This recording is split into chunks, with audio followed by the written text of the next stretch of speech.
कैसे हैं आप लोग? आशा करते हैं आप लोग मेरी तरह ठीक होंगे। तो आज हम बात करते हैं अपनी अगली कहानी की तरफ। अगर आपके पास भी कोई कहानी है, तो आप हमें हमारी जो डिस्क्रिप्शन मेल आईडी है, उसपे मेल कर सकते हैं। हम ट्राई करेंगे कि नेक्स्ट वीडियो में आपकी कहानी बताई जाए। तो चलते हैं हम सीधे रेखा जी की कहानी पे।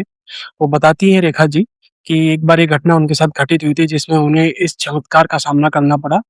तो वो बताती हैं कि गर्मियों का टाइम था, उनके स्कूल में वो टीचर हैं, तो स्कूल की छुट्टियाँ पड़ी थी। और जब उनकी छुट्टियाँ पड़ी थी, तो वो अपने दादी के घर गई हुई थी।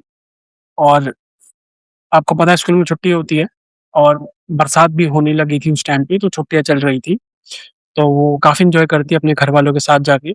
नई जगह थी, अच्छा एटमॉस्फेयर था, तो वहाँ पे जाके वो एन्जॉयमेंट करती है, घूमती है, फिरती है। और उस जहाँ उनकी दादी माँ का घर था, उसी के पास लगता हुआ एक जंगल था। और वहाँ पे फॉरेस्ट की टीम भी बैठती थी, और अक्सर वहाँ पे बरसात के टाइम पे हाथी आ जाया करते थे। हाथियों का मूवमेंट रहता है बरसात के टाइम पे वहाँ पे। तो ऐसे ही वो लोग जंगल घूमने गए हुए थे, वो और उनकी एक सहेली और साथ में 3-4 जने और थे। जंगल में पिकनिक मनाने गए थे। थोड़ी दूर वो गए थे, वहाँ पे उस दिन धूप भी थी, तो और अच्छा ग्रीनरी थी, और उन्हें एक अच्छी जगह मिल गई जहाँ पे घास थी, घास का मैदान टाइप का था। वहाँ पे बैठ के वो लोग पिकनिक मना रहे थे, खा रहे थे, पी रहे थे, और साथ में गाना बजा के एन्जॉयमेंट कर रहे थे। और उनका जो कार्यक्रम है वो सब कुछ सही चल रहा था।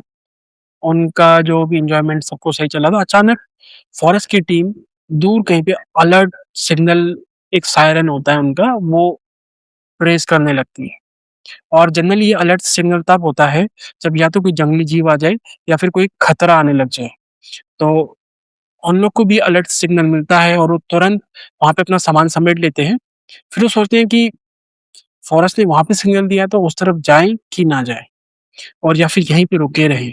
क्योंकि अगर वो वहाँ पे जाएँगे, खतरा तो उस साइड है ना जहाँ पे फ़ॉरेस्ट वालों ने उस खतरे को देखा है।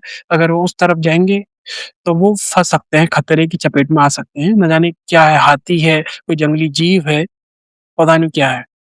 तो वो वहीं पे रुकते हैं, और उसके बाद वहाँ पे वो फ़ॉरेस्ट के हेल्पलाइन पे कॉल करते हैं, उनसे पूछते हैं कि किस तरीके का जानवर है। पर संयोगवश वहाँ पे नेटवर्क उतने सही होते नहीं है, वो बार-बार कॉल मिलाते हैं, और उनको कुछ भी आवाज़ें नहीं जा रही थी वहाँ पे। तो वो वहीं पे रुकने का निर्णय करते हैं, और थोड़ी देर वो रुक के ऐसे ही बैठे होते हैं, प्रतीक्षा कर रहे होते हैं कि अब जाने को मौका मिलेगा, या अब हम जा सकते हैं।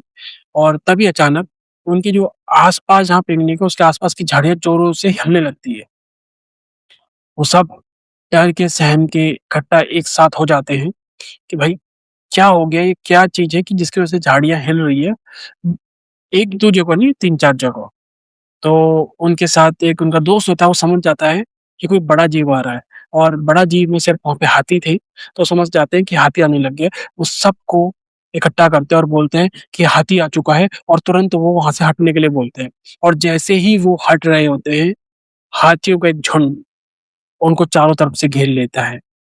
मतलब वो ऐसे फँसे हुए थे कि उनके सामने हाथी थे, तीनों तरफ से हाथी, और पीछे थी एक चट्टान टाइप की, नीचे नदी टाइप का, तो वो उनके पास भागने के लिए कोई रास्ता बचा नहीं था।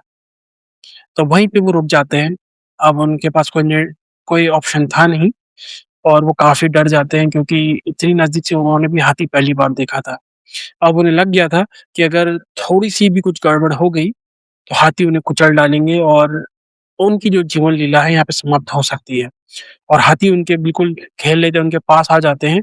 उनमें एक नर हाथी भी होता है, जिसके बड़े-बड़े दाँत होते हैं, और नर हाथी अक्सर गुस्सैल होते हैं, वो हमला करने से पहले सोचते नहीं हैं। कुछ छोटे-छोटे बच्चे भी दिख रहे थे हाथी के, और हथिनियाँ भी अपने बच्चों को बचाने के लिए हमला कर देती है, और वो बहुत ज़ोर-ज़ोर से आवाज़ें निकाल रहे थे। और वो काफ़ी डर जाते हैं, सहम जाते हैं, और डर के मारे उनकी हालत खराब हो जाती है। तभी उनमें से जो हमारी रेखा जी होती हैं, वो होती हैं भगवान हनुमान जी की बहुत बड़ी भक्त।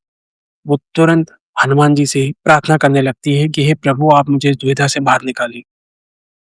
और तुरंत कुछ देर के बाद हाथी अचानक उस जगह से मुड़ जाते हैं, मानो कि उनका इंटरेस्ट खत्म हो गया है, और तुरंत वो मुड़ के जंगल की तरफ जाने लगते हैं। और जैसे ही वो जंगल की तरफ जाते हैं, वो कुछ दूर रुकते हैं कि पूरी तरीके से चले जाएँ, और उसके तुरंत बाद वो वहाँ से भाग जाते हैं, और सुरक्षित अपने घर पहुँच जाते हैं।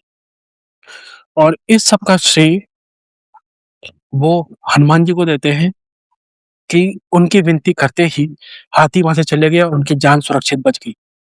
और उनमें हनुमान जी की आस्था बहुत बढ़ जाती है। और अगर आपको भी ये कहानी अच्छी लगी, आप भी हनुमान जी के भक्त हैं, आपके पास ऐसी कोई कहानी है, तो आप हमारे चैनल को सब्सक्राइब करें और हमारी वीडियो को लाइक करें और अपनी कहानी ज़रूर भेजें।